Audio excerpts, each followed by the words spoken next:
Dios continúe bendiciendo nuestras vidas en esta noche. Compartimos la palabra luego de darle la bienvenida al pueblo, a lo que nos podemos congregar en este lugar esta noche, sabiendo que Dios tiene el control de todas las cosas y que en nuestras vidas todo lo que sucede, ¿verdad? Todo obra para bien, más allá del juicio que nosotros podamos emitir, de la manera en que podamos entenderlo, todo obra para bien en la vida de aquellos que aman a Dios. Me gustaría que usted abriera su Biblia en Filipenses capítulo 1, verso número 6. Filipenses capítulo 1, verso número 6.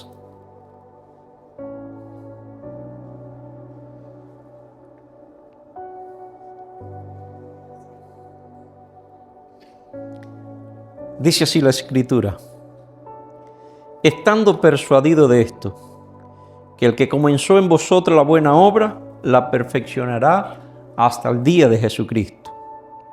Otra vez, estando persuadido de esto, que el que comenzó en vosotros la buena obra, la perfeccionará hasta el día de Jesucristo. Señor, te damos gracias en esta hora y pedimos tú bendiga tu palabra, oh Dios mío, en nuestras vidas en esta noche. Que el testimonio de tu Espíritu Santo nos alcance, oh Dios mío, para que podamos entender, oh Dios, la manera en que tú quieres tratarnos y el fin, oh Dios mío, que ha trazado para nuestras vidas. Estamos en tus manos pidiendo, Señor, que nos hable y nos ministre en el nombre poderoso del Señor Jesucristo. Amén y amén. La vida cristiana no comienza como fruto del esfuerzo de un hombre o del ser humano. La vida cristiana no comienza como resultado de largas horas de meditación o reflexión. La vida cristiana ni siquiera comienza por el convencimiento intelectual de que este mundo está mal y que necesitara un cambio. No, la vida cristiana no comienza allí. La vida cristiana comienza cuando la gracia de Dios nos alcanza y de alguna manera nos convence de nuestros delitos y pecados, nos otorga el privilegio de conocer a Cristo y nosotros le recibimos en nuestros corazones como único y suficiente Salvador, y es allí, vamos a llamarle el punto cero, donde todo comienza. O digamos, donde aparece el segundo comienzo, donde sucede el momento crucial que definirá nuestras vidas para entonces todos los tiempos. Digo esto porque sé que en varios domingos he estado tratando los asuntos del corazón. Sí, la manifestación del corazón, la anatomía del corazón, el sentimiento, las cosas que procesamos en este buen sentido para poder desarrollar la idea de este vínculo precioso que hay. Usted sabe, ese vínculo espiritual entre Dios y el hombre. Increíblemente, es a través de este vínculo donde se unifica la materia y lo espiritual, el ser humano y el ser divino. Bendito sea el Cordero de Dios.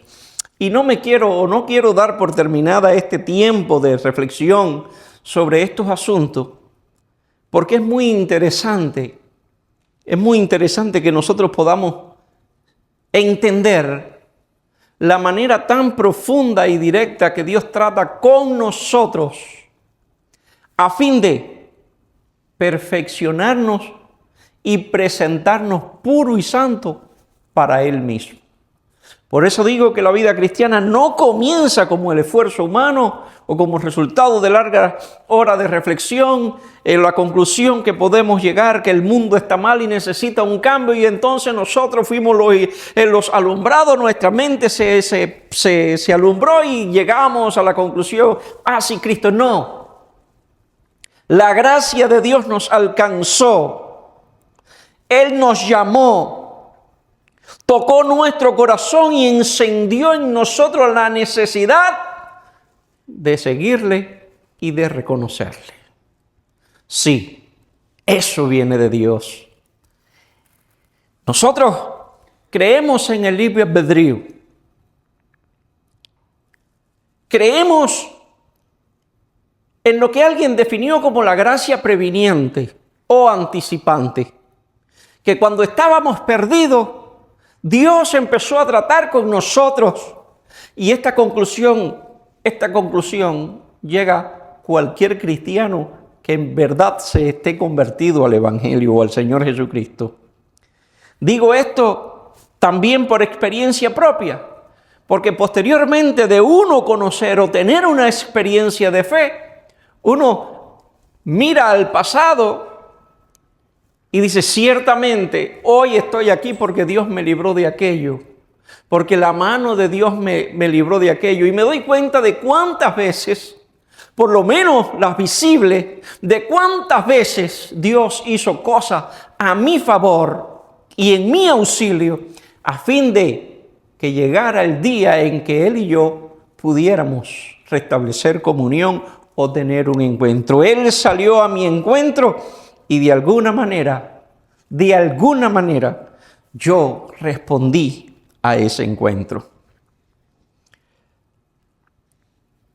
Por lo tanto, Dios es el quien inicia la obra. Siempre Dios inicia la obra. Ahora, me gustaría poner algunos ejemplos bíblicos y quizás hasta del bosquejo me salga un poco.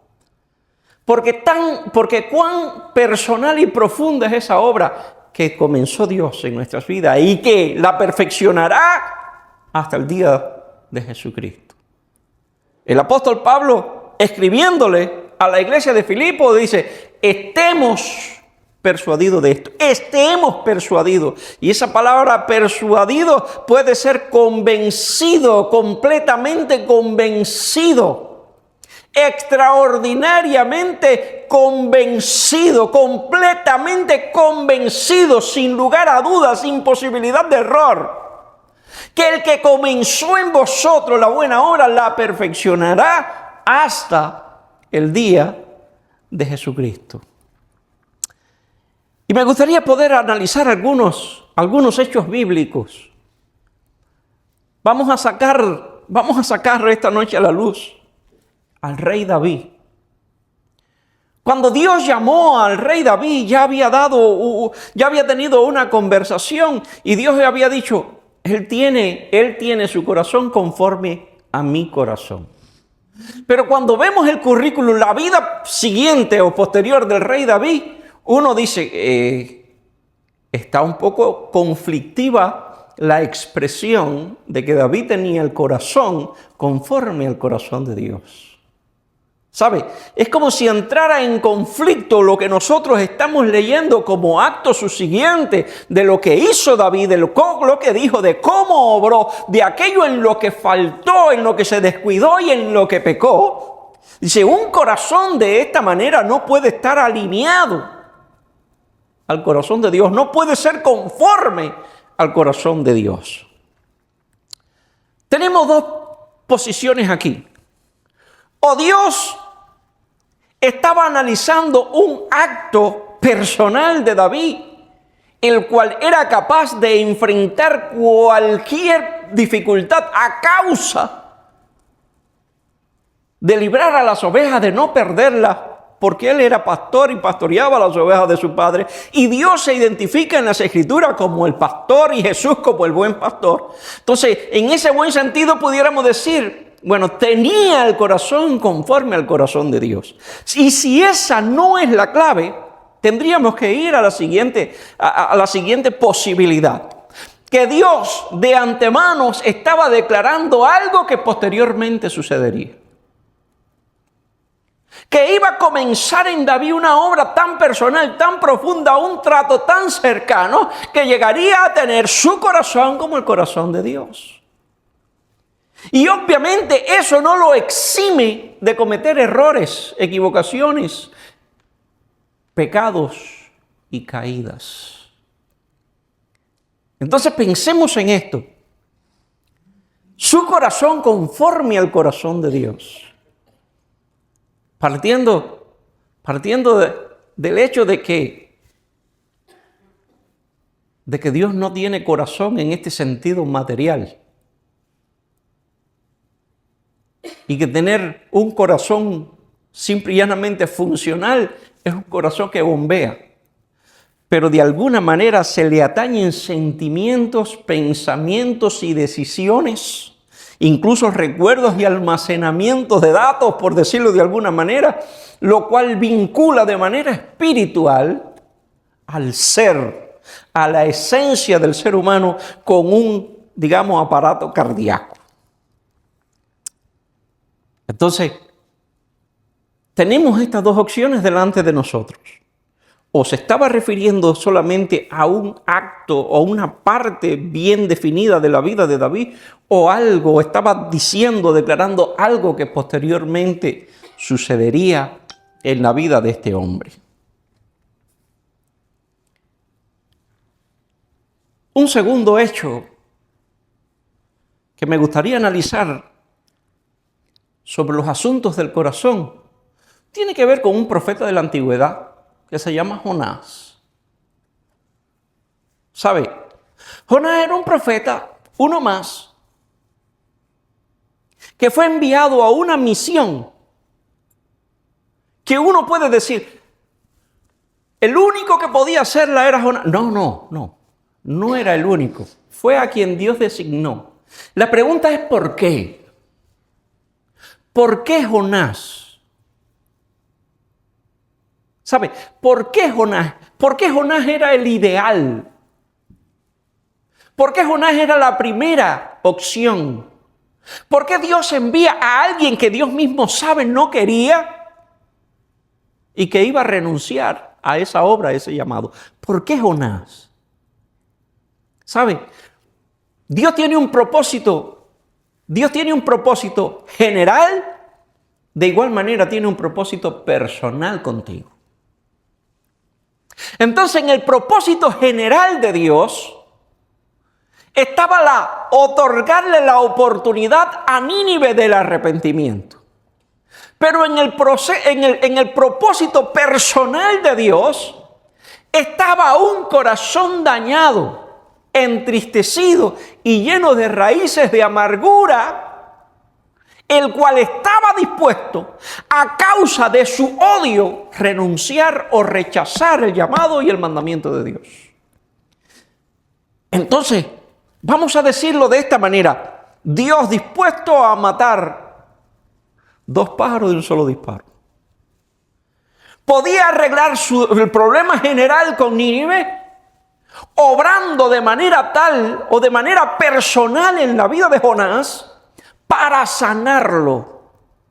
Un profeta, un evangelista, un maestro, un pastor no puede tener el corazón dañado. Uno que enseña la palabra no puede tener el corazón dañado. Un maestro del pueblo no puede tener el corazón dañado, porque en lugar de enseñar enseñanzas de amor, de edificación y de verdad, enseñará sobre heridas, sobre dolores y lágrimas. ¿Estamos bien hasta allí? Entonces, no voy a concentrarme tanto en el asunto general con Nínive, sino en lo personal con Jonás. Y Dios le dice: vete a Nínive. ¿Y qué hizo Jonás? Nínive. Voy para Tarsis, ¿qué tal? Al contrario. Y allí nos damos cuenta que Jonás tenía un corazón duro, entristecido, amargado, probablemente herido. Y Dios tenía que tratar con Jonás, Dios tenía que tratar con ese corazón, Dios tenía que hacer algo para recuperar a este hombre. Sí, todos somos importantes para Dios. Dios es capaz de hacer cualquier cosa para recuperarte. Así que conocemos la historia de Jonás, la tormenta en el mar, el pez en el mar y posteriormente el llegar a las costas de Nínive, donde él no quería. ¿Y cuál era la objeción de Jonás? ¿Por qué Jonás no quería? Por una sola razón. Porque tú eres un Dios bueno, porque tú eres un Dios clemente. Y yo sé que si esta gente que ha sido mala y opresora con Israel, si ellos se arrepienten, tú lo perdonas. Y yo lo que no quiero es que tú lo perdones. Dígame, ¿es un corazón sano? ¿Es un corazón apto para profetizar, para declarar las bondades del Señor? ¿Estaba apto Jonás para lograrlo? No, no estaba apto, ciertamente no estaba apto porque estaba dañado, estaba herido, pero Dios quería sanarlo en el proceso. Y el proceso de la sanación del corazón de Jonás estaba en el ser enviado a Nínive. Bueno, ya sabemos lo que sucedió, ¿no? Y posteriormente, con la calabacera,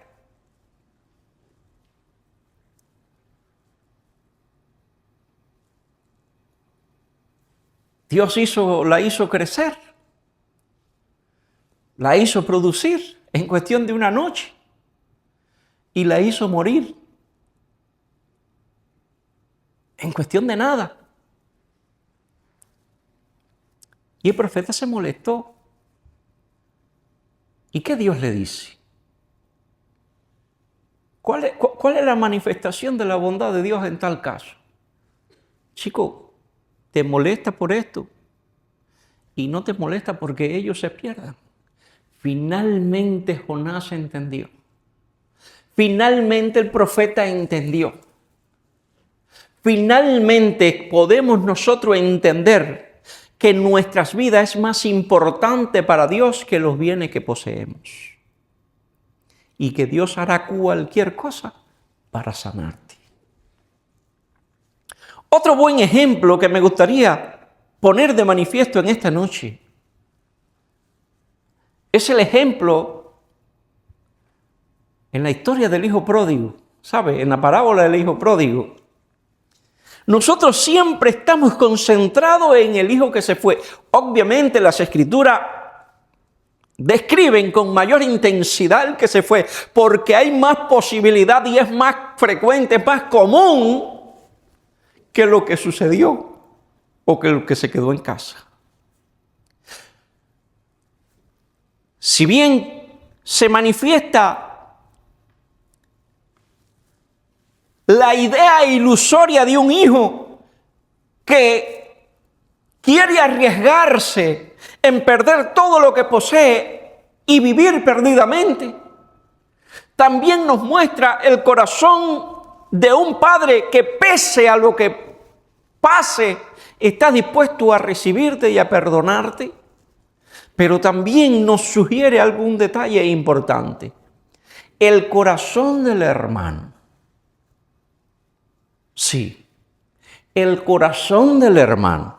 Dios tenía que sanar el corazón del hermano, del que se quedó en casa, del que no se fue, del que no vivió perdidamente, del que no pecó. Sí, no hizo nada de lo que hizo el hermano menor, pero estaba tan perdido como él. Estaba tan herido, estaba tan profundamente herido y decepcionado que no sabía ni la autoridad, ni los bienes que poseía, ni los privilegios que tenía en su propia casa. ¿Y por qué llegamos a esta conclusión? Por lo que el padre le dijo. La segunda cosa en esta historia que quiero que prestemos atención. Él no se alegró por el retorno del hermano. ¿Cómo estaba su corazón? El padre se alegró y lo manifestó extraordinariamente. Y él lo que hizo fue retraerse.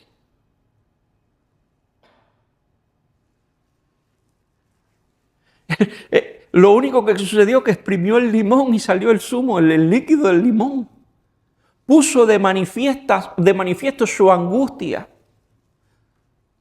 El ácido, el agrio de su corazón lo sacó a la luz. Pero eso estaba allí. eso permaneció allí. Por lo tanto, Dios tenía que sanar el corazón de este que se quedó en casa. Y si para sanar el corazón de este tuvo que permitir o permitió que el otro se fuera y viviera perdidamente, también le hizo regresar porque le mandó un gran hambre a aquella tierra. Le hizo regresar. ¿Para qué? Para que el hermano que estaba en casa supiera que tenía problema en su vida, tenía problema en su corazón, habían heridas, habían raíces de amargura, había angustia en su corazón que necesitaba por todos los medios una solución. Sí, Dios va a crear situaciones en nuestras vidas y a nuestro alrededor, a fin de que nosotros nos encontremos con nosotros mismos y nos demos cuenta de quiénes somos y dónde estamos. Y si bien en algunos momentos nos asombramos o nos quedamos atónitos a causa del cambio que Dios ha obrado en nosotros, también es cierto que a veces nosotros mismos decimos, pero este no soy yo. ¿Cómo me equivoqué aquí? ¿Cómo fui marcado por tal fracaso? ¿Cómo metí la delicada? ¿Qué pasó? Y entonces es allí donde tú te das cuenta que Dios crea una serie, un sinnúmero de circunstancias a tu alrededor a fin de hacer una obra en ti que está inconclusa, a fin de sanar tu corazón. Y el padre se le acerca al joven. ¿Qué pasa? Dice, pero tu hijo, el que se fue, mira cómo tú lo recibes. Yo me quedo en casa, me quedo trabajando contigo, no me pierdo, soy buen hijo, he sido fiel a ti y tú nunca me has dado ni siquiera un becerrito para que yo lo mate y lo coma con mis amigos. Salió a la luz lo que había en el corazón. ¿Saben? Se puso de manifiesto, se manifestó lo que había en su corazón. ¿Y el padre qué le responde? Pero si todo lo mío es tuyo. Tú no tienes ni siquiera que pedirme permiso para hacerlo. Cógelo. Cógelo. Es más que mira, tu hermano que estaba muerto ha vivido. Pero eso le importó poco al hermano de la casa, al que estaba perdido dentro de la casa. Tu hermano, el que se había perdido, ha regresado. El que estaba muerto ha vivido. Eso no es un motivo de gozo, de júbilo, de alegría, de bendición, de fiesta, de gritos de júbilo. ¿No es acaso lo que pudiera provocar este retorno? Sí. En el padre que tenía el corazón sano, sí. Pero en el hijo que tenía el corazón enfermo, no. Y es allí donde entonces el hijo se da cuenta que hay un problema de fondo, que hay un problema en su alma, que hay un problema en su corazón. Y ese problema necesita ser trabajado. Y es allí donde aparece el versículo número 6 en este sentido y en esta buena definición. Estando persuadido de esto, que el que comenzó en vosotros la buena obra la perfeccionará hasta el día de Jesucristo. No el que comenzó en vosotros la obra. No, el que comenzó la buena obra. Porque lo que Dios comienza en tu vida es una buena obra. Una buena obra. Es algo bueno, es algo grande, es algo magnífico, es algo especial lo que Dios comenzó en ti y comenzó en mí. Dios no deja nada a medias. A diferencia del ser humano que a veces empieza pero no concluye porque se cansa o se descuida, Dios continúa fiel a su palabra y a su cuidado. Dios sigue pendiente a lo que prometió y a lo que comenzó. Dios no se rinde contigo, nunca se ha rendido y nunca se rendirá. Sigue trabajando contigo, sigue llamando tu atención, sigue tratando de atraerte. Él sigue haciéndolo porque Él entiende que Él comenzó una obra en ti y Él no es dado al fracaso. Dios no es dado al fracaso. Sus vestiduras son vestiduras de victoria. Son vestiduras de logro. Pero lo curioso es que Dios no hace estas cosas por imposición. No. Dios hace esto únicamente por amor. Sí, por amor comenzó la buena obra en tu vida y por amor la continuará haciendo hasta el día del Señor Jesucristo.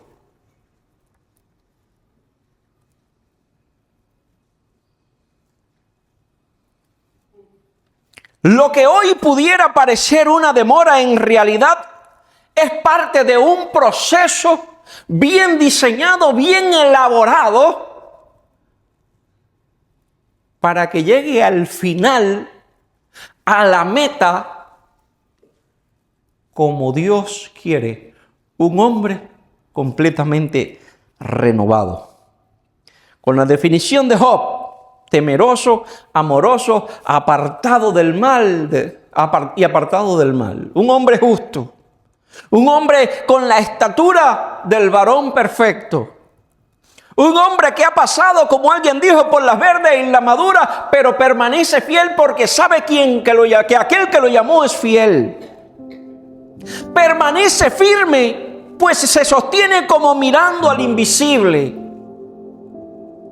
Porque camina no como golpeando al viento, sino con la seguridad absoluta de que Dios le llamó y el que le llamó es fiel para preservarlo. Sí, el corazón, digamos, es el taller de Dios. La buena obra que aquí se describe no es algo externo. La buena obra que aquí se describe no es un cambio de looks. No es un cambio formal externo.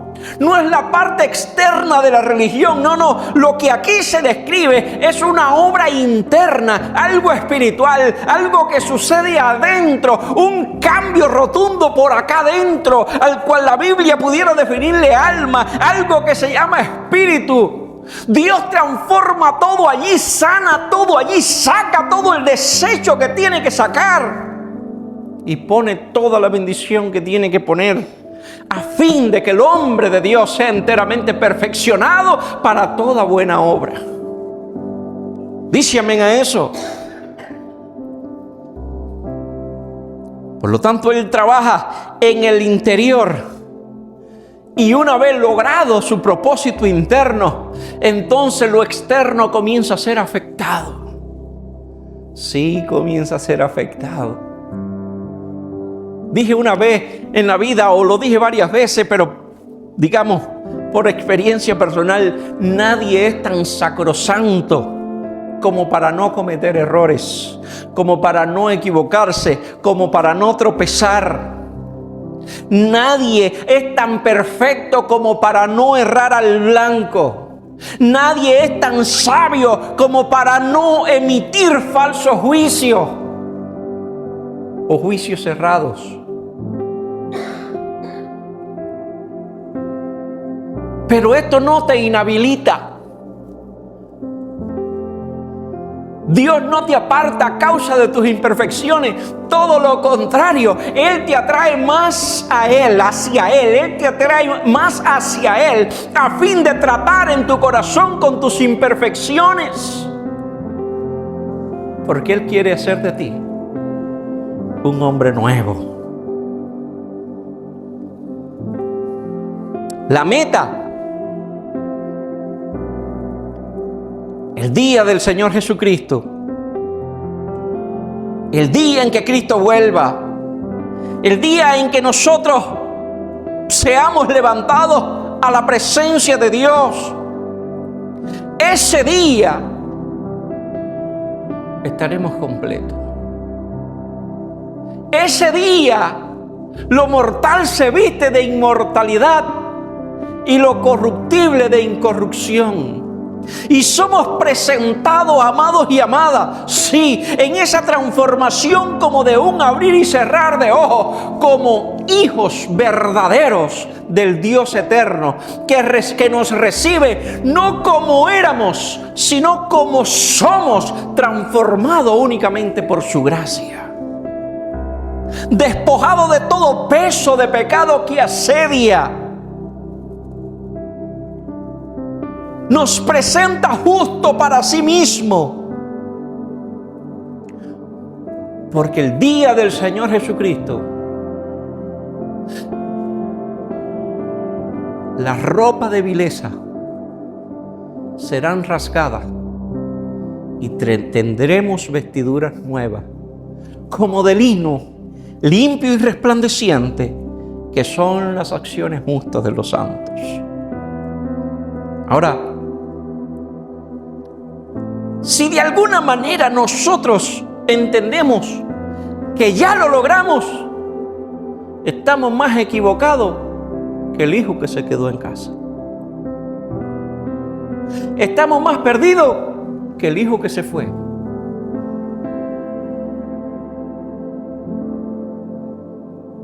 El apóstol Pablo lo entendió y dijo: no pretendo haberlo alcanzado todo, pero una cosa hago.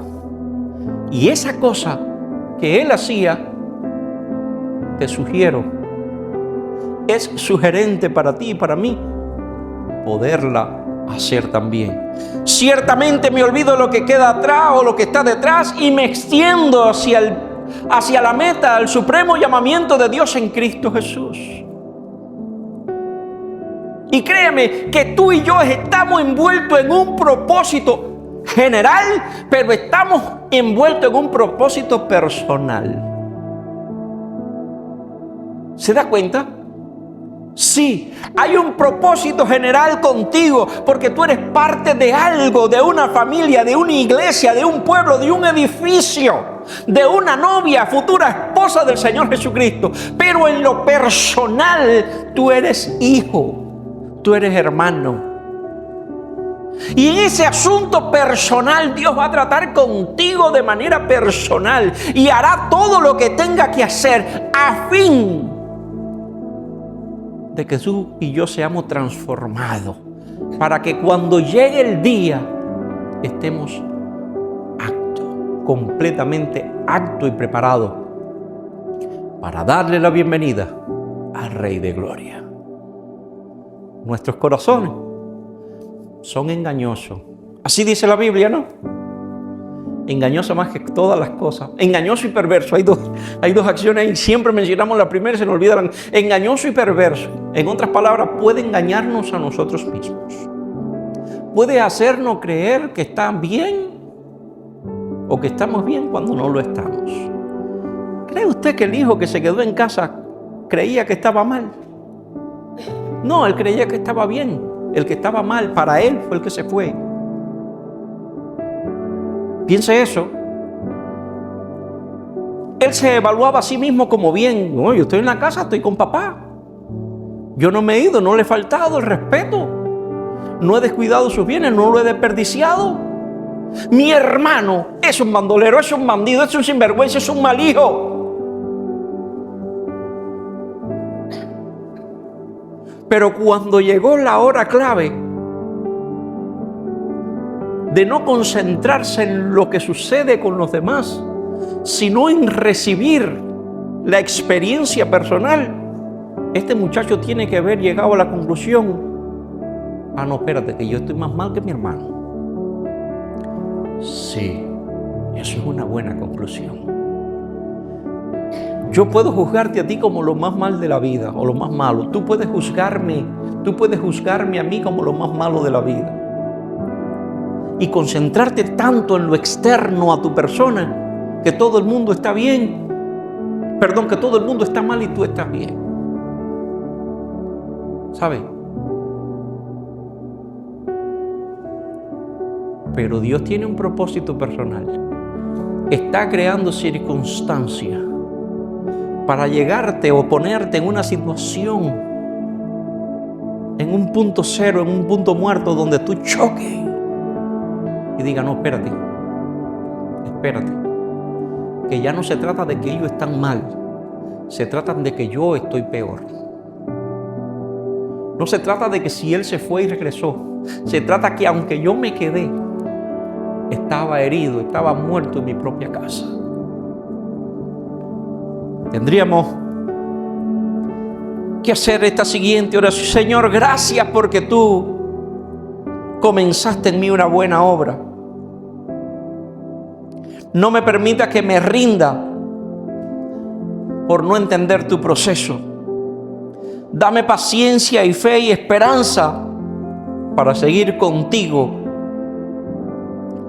hasta que tú completes la obra que comenzaste en mí. Dile a tu hermano, no está completo. Díselo a tu hermano. No está completo. No está completo. Créeme, no está completo. No está completa. No está completa. Yo sé que no está completa. La que comenzó en mí no está completa. No lo está. Simple y llanamente no lo está. Porque si no, no necesitara más perfección. Porque ya llegó el clima. De ahí, uno puede, de ahí para allá no hay más nada. No, espérate. Por eso es que yo sé que no está completa. Y como yo sé que no está completa, también sé que Él continuará perfeccionándola hasta el día del Señor Jesucristo. Oramos. Padre bendito, gracias te damos en esta hora por tu bendición, amor y tu paz. Sé que estamos involucrados en tu proceso general, pero también entiendo que tratas de manera personal con nosotros.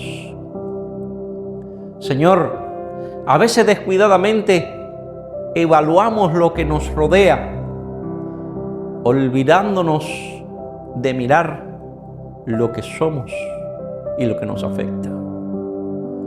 Ayúdanos, oh Dios, a evaluar nuestras vidas de manera tal, oh Dios amado, que el único paradigma sea tú. Al mirarte a ti, oh Dios, salen a la luz nuestros defectos. Al mirarte a ti, oh Dios, emergen nuestros descuidos. Al mirarte a ti, oh Dios, siento que mis obras de justicia son como trapo de inmundicia.